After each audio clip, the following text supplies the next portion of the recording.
말씀은 요한복음 10장 8절에서 15절의 말씀으로 나는 선한 목자라는 제목으로 하나님의 말씀을 선포합니다. 우리는 지지난주부터 대림절을 보면서 예수님이 누구신가에 대한 예수님의 이야기를 듣고 있습니다. 예수님이 직접 나는 세상의 빛이다 말씀하셨고, 우리 지난주에는 나는 생명의 밥이다 말씀하셨고, 오늘은 이제 나는 양의 문이다, 그리고 나는 선한 목자다고 말씀하고 있습니다. 양의 문이라고 하는 것은 양들이 울타리로 있고 그 가운데 정문이 있잖아요. 그러면 양들이 거기를 드나들잖아요. 그 양의 문이라고 하는 말씀이시고, 또 그 선한 목자라는 것은 역시 양들이 이끌고 다니는 목자라는 이야기를 합니다. 이런 걸 보면 성경은 참 하나님과 백성들의 관계를 이 목자와 양의 관계로 이야기하는 게 참 많죠. 우리가 잘 알고 있는 시편 23편 1절 뭡니까? 여호와는 나의 목자시니 내게 부족함이 없으리로다. 또 이사야서 40장에 보면 그는 목자같이 양떼를 먹이시며, 예수님에 대한 메시아에 대한 이렇게 얘기하시고, 또 목자를 치니 양들이 흩어지니라 얘기하기도 하고, 그러니까 예수님은 하나님과 우리의 관계를, 이스라엘 관계를 꼭 목자와 양으로 많이 비유한단 말이에요. 그럼 예수님이 과연 나는 선한 목자라고 얘기하셨는데, 선한 목자, 이게 무슨 의미를 갖고 있는가를 생각해 봐야겠죠. 목자가 어떤 의미인가를 알려면 제일 좋은 방법은 양의 특징을 알면 목자가 누군지를, 목자가 무슨 일을 하는지를 알게 됩니다. 양의 특징에 대해서 동아프리카에서 그 선교사의 자녀로 태어나서 토론토 대학에서 토양학이라고 하는 그 학문을 전공하고 실제로 8년 동안 양을 쳤어요. 필립 캐러라고 하는 분인데, 이분이 선교사이면서도 양주인이에요. 목장을 8년 동안 운영을 했어요. 그러고 나서 그분이 지은 책이 양과 목자라고 하는 책이거든요. 제가 이 사진을 소장한테 보내드렸는데 이 책이에요. 필립 캐러라고 그러겠죠. 이 양과 목자의 이게 내용은 뭐냐면 좀 얇아요. 여기에 보면 내가 실제로 양을 쳐보니까 양들이 이런 특징을 갖고 있더라 하면서 이분이 8년 동안의 결론에 대해서 좀 적어놨거든요. 그걸 좀 제가 요약해서 말씀을 드릴게요. 양의 특징은 이렇습니다. 첫 번째, 혼자서 사는 것이 불가능하다. 무슨 얘기냐면, 양은 아시는 것처럼 살이 이렇게 찌었잖아요. 그리고 다리는 짧아요. 몸은 비대하고 다리는 짧아서 넘어지기 일쑤이고, 넘어지면 마치 거북이처럼 혼자 못 일어난대요. 그래갖고 매번 어디서 이렇게 울면은 대부분은 넘어져 있대요. 그러면 혼자 바둥바둥 이러고 있는 거예요. 바둥바둥 마치 좀 귀여운 건지 모르시지만 얘는 생명을 걸고 바둥바둥 걸고 있는 거예요. 그럼 목자가 그 묵중한 100kg, 200kg 넘는 애들을 들어줘야 돼요. 이렇게 밀어줘야 겨우 일어난대요. 그리고 또 아시는 것처럼 양은 털을 깎아주는데, 이것은 옷을 만들기 뿐 아니라 양은 털이 많아서 이게 가시덤불이나 그런 곳에 끼면 혼자서 빠져나올 수가 없대요. 근데 이 양털은 중간중간 잘 깎아주지 않으면 계속 자라는 특징이 있어서, 예전에 이 도망친 양이 이스라엘에서 예전에 뉴스에 한번 나온 적이 있는데 양이 잡혔거든요. 그런데 다시 돌아왔어요. 근데 양이 이렇게 온 거예요. 털이. 그리고 이 털을 깎아줬더니 털 무게가 27kg가 나온 거예요. 6년 동안 안 깎아주니까 얘가 살아있는 게 기적이죠, 정말. 그래서 그게 이렇게 뉴스에 화면으로 털 깎기 전과 털 깎은 후를 보여주는 뉴스가 나왔었거든요. 되게 재밌게 봤는데, 그런 것처럼 양은 혼자서는 살 수가 없고, 두 번째 특징은 뭐냐면 겁이 많답니다. 이 양은 근시라서 약 1m 정도 앞까지밖에 못 본대요. 그러니까 웅덩이 같은 거 잘 빠진다는 거예요.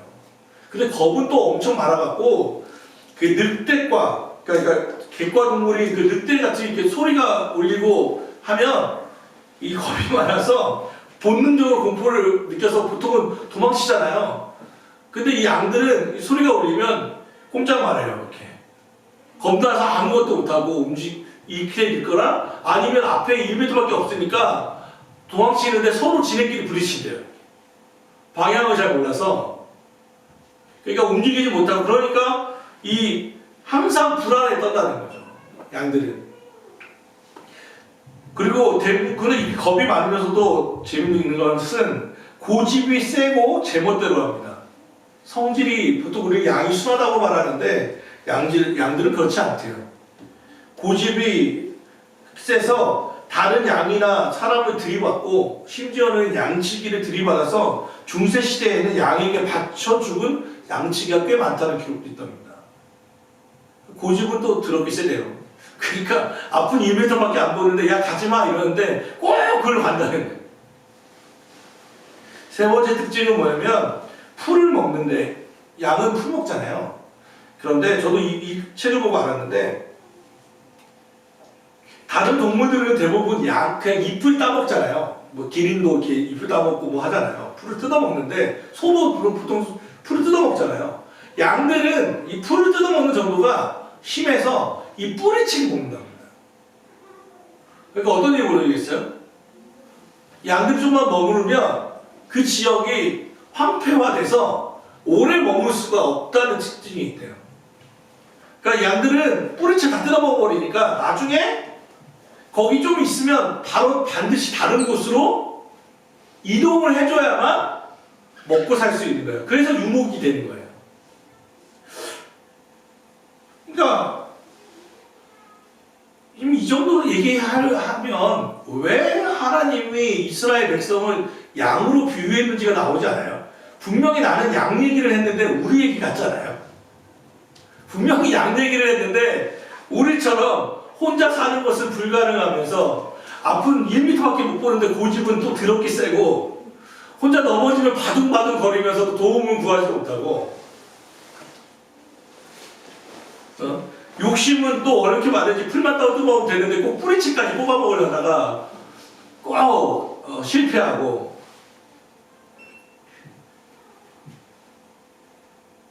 왜 하나님이 이스라엘 백성을 양으로 했는지, 그리고 그 양들은 이스라엘 백성뿐 아니라 우리의 모습과 너무도 일치한다는 거예요. 별로 매력적이지 않은 동물이 바로 이 양이라는 거죠. 그리고 양고기는 먹어보면 아시는 것처럼 잡내가 정말 심해요. 그래서 웬만하면 잘 못 먹어요. 저도 몽골에서 몇 번 먹어봤는데 못 먹어봤어요. 못 먹었어요. 참고 먹어야 돼, 참고. 우리 같이 갔던 성도팀의 여자애들 2명은 양고기가 이렇게 홈스테이라고 해서 그 몽골이 현지에 3일 동안 머물면서 복음을 전했는데 나중에 얘네들이 이틀 만에 실신해서 왔어요. 실신한 이유는 딴 게 아니라 밥을 안 먹어서. 양고기를 우리가 들어간 고기를 못 먹으니까 얘네들 냄새 때문에 못 먹은 거예요. 그래서 우리 베이스 캠프에 놓고 저쪽 방에다 놓고 기도해 준 다음에 그 현지에 있는 선교사님하고 이제 둘이서 신라면을 끓였거든요. 신라면을 끓였는데 걔네들이 기도해 줄 때도 반응이 없던 애들이 신라면을 끓이니까 그 냄새에 끌려서 애들이 이렇게 기어오더라고요. 기어오면서 목사님 한 젓가락 하면서 왔더라고요. 그때 신라면의 능력을 알았어요. 그거 먹고 애들이 회복됐어요. 그러고 나서 애들이 양고기가 얼마나 싫었는지 다 선교 끝나고 수도 몽골 울란바토르 바트롤에 돌아가서 이제 피자에 수고했으니까 피자 사줄게 하고 피자를 시켰어요. 뭐 먹을래? 불고기 피자를 시켰어요. 근데 거기서 불고기가 소고기가 아니라 양고기더라고요. 애들이 또 못 먹는 거. 그만큼 애들은 양고기 이러면 이게 얼마나 몰라요. 거기 현지인들은 잘 좋아하겠지만 우리하고는 잘 안 맞는 거예요. 우리나라에 있는 양꼬치들은 사실은 그 냄새 나는 그 지방을 다 제거하기 때문에 그래서 양고기가 비싼 거예요. 소고기가 더 비싼 게 양고기거든요. 양이 많지 않아요. 아무튼 그런 것들을 생각해보면 별로 매력적이지 않다는 거예요. 양은 별로 생산성도 많이 없고. 그런데 오늘 예수님은 이 양을 뭐라고 말씀하면 나는 이런 양들의 목자다라고 말씀하시는 거죠. 내가 목자가 되어주겠다가 아니라 나는 이 양들의 목자라고 선포하고 계시는, 선언하고 계시는 거죠. 그런데 어떤 분이시냐? 선한 목자다. 여기서 선한이라고 하는 뜻은 도덕적으로 아름답고 선하다는 뜻도 있지만 정확하게 말하면 헬라어에 칼로스라고 하는 단어를 썼는데 이건 뭐냐면 참된 목자다라는 뜻이에요. 참된 목자다. 그러면 앞에 참되다는 것은 반대로 거짓이 있다는 거잖아요. 그게 앞서 말했던 강도요, 절도인 자들이죠. 예수님의 이름으로 온 자들, 우리의 지금으로 말하면 수많은 이단과 사이비들 얼마나 많이 있습니까? 바로 저도 이번 주에만 2명의 성도들과 우리 교회 아이와 또 전에 우리 교회에 있던 제가 담당했던 성도들에게 교회 옮기는 문제를 상의해 줬어요. 그래서 제 걱정하는 문제가 뭐냐면 예전 같으면 뭐 이렇게 하겠지만 요즘은 너무 위장된 교회가 많고 이상한 교회들이 많아서 추천할 만한 정말 그냥 마음 막 딱 걸려서 갈 만한 데가 많이 없어요. 정말 어려운 거예요. 얼마나 많은 거짓 선지자들이 많은지. 또 그러면 큰 교회로 가면 됩니까? 아니요. 거기도 똑같은 문제들이 있는데 목사는 목자가 되지 않아요. 목사는 목자일 수 없어요. 우리가 그냥 비유적으로 목자라고 말하지만 예수님과 같은 목자가 될 수는 없죠. 왜냐하면 목자는 두 가지를 오늘 주게 되어 있거든요. 11절에 보면 나는 선한 목자라 선한 목자는 양들을 위하여 목숨을 버리거니와. 목자는 어떤 사람입니까? 진짜 선한 목자는 양들을 위하여 목숨을 버리는 자예요. 반대 개념이 사꾼인데 사꾼은 이리가 오면 도망쳐요. 자기 살겠다고 도망치는 게 사꾼이고 선한 목자는 자기 목숨을 양들을 위해 대신 죽어요. 그게 차이예요. 그러니까 정말 많은 목사님들 중에 과연 사꾼을 넘어서 목자의 길을 갈 수 있는 일이 과연 얼마나 있을 수 있는가 생각해 볼 필요가 있죠.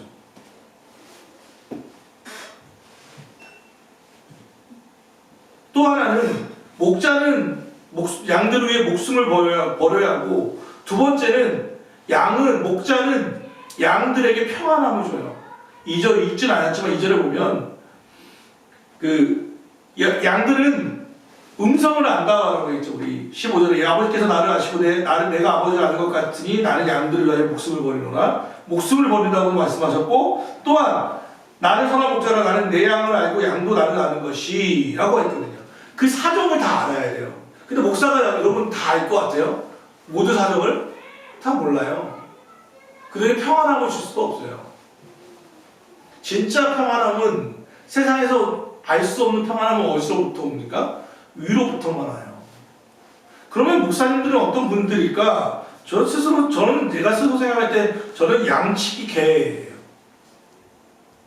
양치기 개는 목자이신 하나님의 명령에 따라서 양들을 잘 인도하는 역할을 하죠. 위험한 곳으로 가면 짖는 거예요.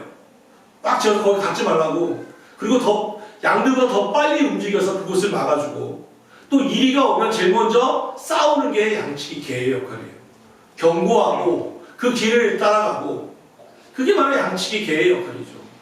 우리나라는 개 같다 이러면 별로 좀 좋지 않은 말 같이 보이지만 실제로는 아마 지금 목사들의 역할은, 목회자들의 역할은 이 역할을 해야지, 내가 목자의 역할을 하나님 예수님의 자리를 맡아버린다면 그것은 또 다른 사건이 되어버릴 위험에 처해 있습니다. 그렇다고 여러분이 저도 개같이 여기신다면 또 할 말은 없는데, 그러니까 저희 역할은 그런 것들, 개의 양식이 개는 양들을 잘 보호할 뿐 아니라 먼저 이리와 싸우는 역할들, 그리고 경고해주는 역할, 그리고 목자의 음성을 잘 듣고 메시지들을 움직여주는, 잘 지져내는 역할, 그게 바로 목사의 역할이 아닌가 생각합니다. 이 선한 목자이신 예수님은 오늘 10절을 좀 같이 읽어보죠. 제가 제일 좋아하거든요. 10장 10절.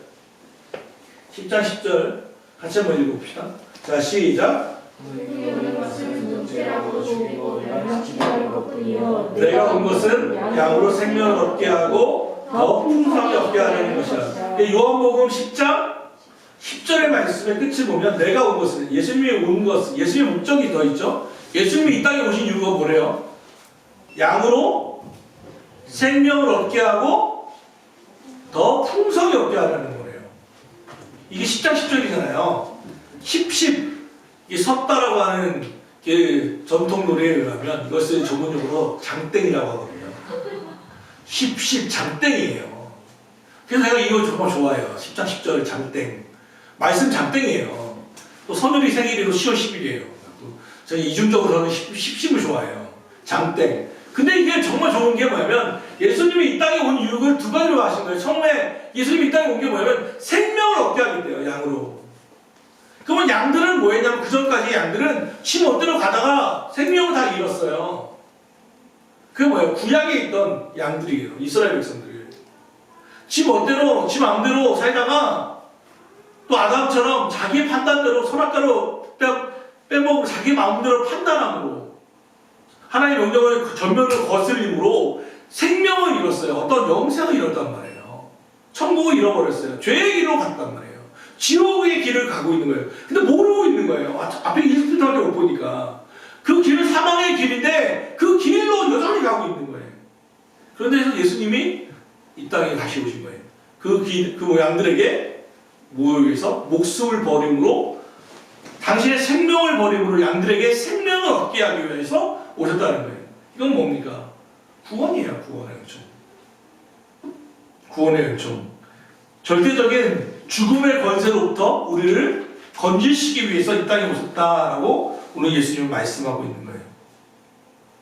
그러면 거기서 끝나냐? 내가 온 것을 양으로 생명을 얻게 하려 함이라 하고 끝나지 않았어요. 그 뒤가 있어요. 우리가 천국을 소유했다고 해서 야 영생을 얻었으니까 끝! 이제 내 맘대로 살아야지? 그거 아니에요. 그 뒤가 있죠. 더 풍성히 얻게 하려 함이라. 생명을 얻은 것은 목자이신 예수를 믿는 것 그 외에는 없어요. 그런데 그 다음은 뭐냐? 풍성히 얻게 하는 건 어떻게 해야 돼? 그러면 풍성히 얻고 싶은데 우리가 영생을 얻고 그냥 지질하게 살고 싶은 게 아니잖아요. 내 삶에 풍성한 다른 얘기 나누어주고 누리고 베풀고 살고 싶잖아요. 남에게 걱정 끼치고 싶지 않잖아요. 행복하게 살고 싶잖아요. 여러분 생각해보세요. 우리가 어떤 부모가 아이를 낳았어요. 내 생명을 이 아이에게 줬습니다. 그러니까 내가 할 일은 다 했다. 이제부터는 네가 마음대로 살아라. 또 애가 그러는 거예요. 자, 엄마 아빠는 나를 안 뒀으면 끝났습니다. 이제 제가 알아서 할게요. 이런 부모와 아이가 어디 있어요? 생명을 낳고 나서 부모가 제일 바라는 건 뭐예요? 그 생명이 풍성해지는 거잖아요. 건강해지길 원해요. 그렇죠? 우선 몸이 육체가 건강하기를 바래요. 또 정서적으로 애가 건강하기를 바래요. 지식적으로 아이가 좀 똑똑했으면 좋겠어. 소위 말하는 남한테 인정받았으면 좋겠어. 관계가 괜찮았으면 좋겠어. 그렇잖아요. 그리고 나서는 또 뭐예요? 행복하기를 바래요. 한마디로 말하면 아이가 행복하게 살기를 원하는 거예요. 부모가 왜 아이에게 잔소리를 하겠어요? 행복하게 바라니까. 생명만 주고 부모의 손길이 끝나는 게 아니에요. 생명을 얻은 부모는 누구나 다 이 아이가 풍성한 삶을 살기를 원해요. 예수님이 말씀하신 게 그거예요. 내가 양으로 생명을 얻게 하고 끝나는 게 아니고 구원을 줌으로 끝나는 게 아니고 십자가에 못 박혀 죽고 부활함으로 끝나는 게 아니고 성령이 이 땅에 오셨잖아요. 이 말씀을 잘 생각해 보세요. 오늘 10절은 11절은 나는 선한 목자다. 그러니까 이 뒤쪽이에요. 10절은 위로 붙어야 돼요. 그러면 자 9절을 봐야 돼요. 그래야 더 풍성이 얻는 비결이 나와요. 9절 더 읽어봅시다. 다시 시작. 내가 문이니 누구든지 나로 말미암아 들어가면 구원을 받고 또는 들어가며 나오며 꼴을 얻으리라. 자 양의 문이라고 아까 싹 설명했잖아요. 그죠? 자 양들이 아침에 자고 있어요. 밤늦게 자고 있어요. 근데 목자가 양치기 개들을 통해서 막 짖어요. 그래서 깨우는 거예요. 야 일어나. 그래서는 양의 문으로 애들을 막 내보내는 거예요. 그럼 개들은 무슨 생각하겠어요? 양들은 무슨 생각하겠어요? 즐거워하며 가는 양이 몇 마리나 있겠어요? 자다가 깨우는데 아이씨 나 더 자고 싶은데 부모님도 많이 경험하시죠? 야 일어나 아침밥 먹어 5분만 더 잘게요. 그러면 5분은 언제 이루어지는지 밥 절대 안 먹어. 근데 그러면 뭐야? 똑같아요. 양들이 깨웠는데 주여 왜 나에게 이런 시련을 주시나이까 한단 말이에요. 그런데 목자가 양들을 깨운 이유는 뭐죠? 꼴을 먹기로 하는 거예요. 이거 먹어야 사니까. 또 양들이 집에 초원에서 놀길 바래요. 막 더 있고 싶은데 양들이 또 어느 날 개들이 막 짖기 시작하는 거예요. 또 그 좁은 그 넓은 초원에서 그 좁은 양의 목장으로 몰아가는 거예요. 좁은데 왜요? 보호하고 지키기 위해서요. 양의 문을 오고 가는 이유는 뭡니까? 꼴을 먹고 마시고 쉬기 위해서 그래요. 안식을 누리기 위해서 그래요. 예수님이 뭐라고 해요? 내가 문이라고 했어요. 내가 문. 그러니까 예수님으로 나로 말미암아 들어가면 구원을 받고 또 들어가면 나오면 뭘 먹어요? 꼴을 먹는다는 거예요. 구원으로 끝나는 게 아니라 우리 땅에는 뭐가 있어요? 구원만 받는 게 아니라 우리 삶은 꼴을 먹고 마시는 삶이라는 거예요. 어떻게? 문을 들고 나오면 그러니까 양의 문의 역할은 뭐냐면 보호하고 지키는 것뿐 아니라 나가고 들어가면서 밥 먹으라는 거예요. 더 풍성한 삶을 누리라는 거예요. 그게 뭐예요? 예수님의 이름이에요. 우리가 기도할 때 왜 예수님의 다 많은 수많은 우리가 알고 있는 위인들도 많은데 왜 예수님의 이름으로 기도합니까? 예수님이 약속하신 게 있어요. 요한복음 14장 13절 14절 너희가 내 이름으로 무엇을 구하든지 내가 행하리니 이는 아버지로 하여금 아들로 말미암아 영광을 받으시게 하려 함이라. 내 이름으로 무엇인지 내게 구하면 내가 행하리라. 내 이름으로 무엇인지 구하면 내가 행하겠다. 다른 이름도 있을 텐데요? 아니요. 로마서 3장 23절 모든 사람이 죄를 범하였음에 하나님의 영광에 이르지 못하더니 어느 누구도 아무리 위대한 세종대왕도 이순신도 백범 김구도 마틴 루터도 어느 누구도 예수님의 이름을 대신할 수가 없어요. 예수님의 이름이 양의 문이에요. 그래서 예수님의 이름으로만 들고 나와야 하는 거예요. 주문이 아니에요. 예수님의 이름으로 예수님의 이름을 통해서 문으로 왔다 갔다 하면서 빈번하게 오고 가야 먹고 마시며 꼴을 얻는 거예요. 그게 풍성한 비결이란 말이에요. 제가 비유로 얘기할게요. 제가 미국을 가고 싶어요. 가야만 해요. 미국을. 그런데 돈이 없어요. 그러니까 돈이 없어가지고 고민하고 있는데 저희 아버님이 저에게 제 고민을 아시고 비행기 티켓을 보내주셨어요. 미국 가라고. 비즈니스 티켓을 딱 주셨어요. 그래갖고 너무 황송하고 미안하고 죄송하고 해서 어쨌든 그 가게 가야 하니까 비행기를 탔어요. 그러니까 자꾸 막 서비스가 나와. 뭘 마실래요? 마실게요? 먹을까요? 그래서 나중에는 이제 식사하신대요. 그러니까 식사가 준비됐습니다. 닭고기, 오늘 메뉴는 닭고기 스프와 비프, 소고기입니다. 뭘 드시겠습니까? 이렇게 하는 거예요. 근데 나는 너무 미안한 거죠. 아빠한테. 아버님께 너무 미안하고 죄송하고 또 돈도 없어. 그래서 얘기하는 거예요. 저 안 먹겠습니다. 저 돈이 없어요. 안 먹을게요. 하는 거예요. 미국까지 가는 동안 새끼가 나왔는데 새끼 하나 다 먹었어요. 돈이 없어서. 그래서 도착을 했어요. 아버님하고 통화를 했어요. 잘 도착했냐? 예, 잘했습니다. 그리고 비행기 중에 아버지 그래도 또 너무 죄송하고 그래서 밥 먹으라고 했는데 제가 새끼 밥 하나도 안 먹고 지금 이제 빨리 가서 집에 가서 밥 먹어야겠어요. 아버지가 그러는 거예요. 뭐라고? 비행기 티켓에 뭐가 포함되어 있다? 식사량이, 기내식의 내용이 다 포함되어 있다. 그래서 마치 우리가 그렇게 살아가는 거예요. 구원을 받았어요. 비행기 티켓을 탔어요. 천국으로 가는 비행기를 탔어요. 근데 그걸로 끝나는 거예요? 아니요. 거기서 이제 무엇을 먹고 마시는 값은 이미 하나님 예수님께서 십자가에 다 지불해 놓으신 거예요. 그럼 우리는 뭐만 하면 돼요? 지불하신 그분의 이름으로 요구하면 돼요. 이미 주님이 다 약속해 놓은 거니까 이미 다 대가를 다 치르셨으니까 주님 우리 삶을 풍성하게 해주세요. 기도해요. 요구하고 나가야 하는 거예요. 장대기라니까요. 섰다 하신 분은 알겠지만 이 장대를 가지면 얼마나 기분이 좋고 든든해지는지 몰라요. 상대방이 아무리 돈을 걸어도 떨리지 않아. 내가 장대기니까. 오늘 주님 말씀은 그거예요. 네가 양으로 생명을 얻고 거 끝나는 게 아니라 더 풍성이 없게 하려는 거야. 이미 값 다 치렀어. 그러니까 네 삶을 어떻게 하라? 풍성히 하라는 거예요. 아니 근데 목사님, 근데 우리 삶이 그렇지 않잖아요. 자 여러분, 만만치 않잖아요. 맞아요. 우리가 시편 23편을 외웠으니까 더 가봅시다. 여호와는 나의 목자시니 내게 부족함이 없으리다. 그 다음에 뭐죠? 그가 나를 푸른 십장에 누이시며 쉴만한 물가로 인도하시는다. 자 여기까지 분위기가 좋죠. 그 그림이 그러잖아요. 쉴만한 물가와 푸른 초장처. 근데 3절에 갑자기 분위기가 바뀌어요. 3절이 뭐예요? 사망의 음침한 골짜기로 내가 다니지라고. 자 보세요. 푸른 초장과 쉴만한 물가가 있는데 갑자기 왜 사망의 음침한 골짜기가 나오냐는 말이에요. 우리는 여기 다 머무르고 싶은데, 근데 앞서 양의 특징의 세 번째가 뭐였냐면 풀만 먹지 않고 뭐 먹는가? 뿌리까지 먹는다. 그래서 어디로 가야 한다? 다른 초장으로 움직여야 돼요. 그러면 왜 이 사망의 음침한 골짜기에 나오냐가 나오는 거예요. 쉴만한 물가와 푸른 초장으로 우리를 인도하려면 여기는 다 먹었으니까 딴 데로 가야 돼. 근데 그 길이 어때요? 그 하이웨이, 고속도로가 까졌으면 다 되는데 이스라엘은 그 땅이 아니에요. 광야예요. 그러다 보니까 그냥 골짜기인데 우리가 느끼기에는 이게 음침해. 근데 더 얼마나 음침해? 사망한, 내가 죽을 것 같은 음침한 골짜기를 가는 거예요.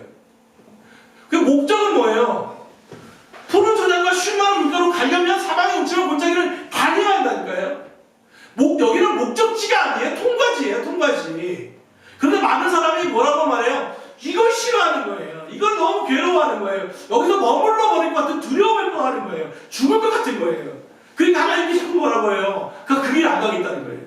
나는 1m밖에 안 보니까 더 멀리 있는 푸른 초장과 쉴만한 물가를 못 보고 1m 앞에밖에 못 보니까 아이고 이대로 가다 나 죽겠구나 하고는 자꾸 이탈하는 거예요. 목자의 음성을 못 듣고는 내 판단으로 자꾸 도망쳐버리는 거예요. 그리고 낙오하고 웅덩이에 빠져서 혼자 또 바둥바둥거리는 거예요. 얼마나 답답한 일이에요. 목자에 대한 신뢰와 믿음이 없기 때문에. 사랑하는 여러분, 사랑 가까운 교회 가족 여러분, 사망의 음침한 골짜기는 지나가야만 하는 곳이에요. 물론 우리의 삶이 없다면 더 좋겠지만, 제가 여러분의 삶에는 사망의 음침한 골짜기가 없을 겁니다 라고 얘기하면 그건 거짓말이에요. 우리는 경험적으로도 알고 믿음적으로도 알아요. 우리는 인생을 살아보면 누구나 다 이 사망의 음침한 골짜기를 만나게 되어 있어요. 죽을 것 같아요. 그런 위기들이 있어서 여기까지 온 거예요. 사실은 누가 인사를 그렇게 한다고? 그 인사가 참 마음에 안 들었어요. 메리 크리스마스 앤 해피 뉴 이어. 그 다음에 내년은 작년 같기를 이렇게 기도해. 내년은 작년 같기를. 여러분 그렇게 원하세요? 내년 작년에 코로나가 없었으니까 내년에 코로나가 없기를 물어보겠죠. 그런데 생각해보면 나 작년 같을까? 아니요. 저는 작년 갖고 싶지 않아요. 작년도 여전히 힘들었어요. 작년도 여전히 힘들었어요. 우리 애들이 저한테 물어봐요. 아빠는 타임머신이 있으면 어디로 가고 싶으세요? 난 돌아가고 싶을 데가 없어요. 난 지금이 제일 좋아요. 그래도 지금이 제일 좋아요. 고등학교 들어가면 시험 공부해야 하잖아요. 대학교 또 있잖아요. 군대 가야죠. 군대 제대 후에 또 결혼해야죠. 또 먹고 살아야죠. 그 다음은 아니요. 저는 지금이 제일 좋아요. 돌아가고 싶을 때가 없어요. 개인적으로. 하나님은 실수 없이 저를 이끌었다고 믿습니다. 다만 내가 실수했을 뿐이죠. 내가 믿지 못했을 뿐이죠. 내가 조금 더 참지 못했을 뿐이죠. 내가 조금 더 인내하지 못했을 뿐이죠. 내가 조금 더 무지했을 뿐이죠. 하나님은 여전히 우리를 실수 없이 이끌어가고 계십니다. 부족했던 건 다 하나입니다. 14절.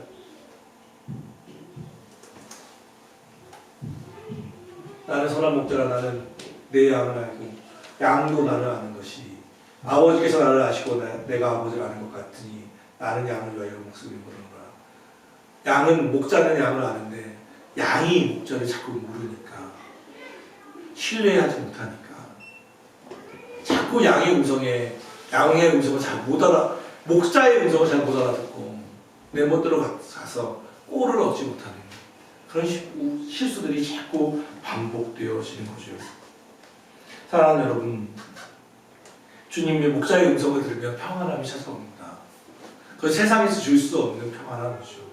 이리 때가 아무리 울부짖고 늑대가 지어도 목자가 그들을 다독이면 양들은 밤새 잠잠해진다고 합니다.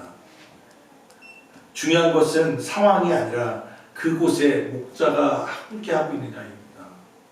목자의 음성을 내가 오늘도 듣고 있느냐이죠. 성경은 이런 절대적 평안에 대해서 이런 예들을 많이 얘기합니다. 요셉이 옥에 갇혔지만 두려워하지 않고 상황을 반전시킨 것. 베드로가 옥에 갇혔는데 천사가 깨우러 왔더니 얼마나 깊게 잤는지 발로 차서 깨우는 장면. 사도 바울이 복음 전하다가 감방에 갇혔을 때, 감옥에 있을 때 여전히 하나님 앞에 찬양했을 때 지진이 나며 그곳이 옥고가 풀렸던 이야기. 또 하박국 선지자의 이야기.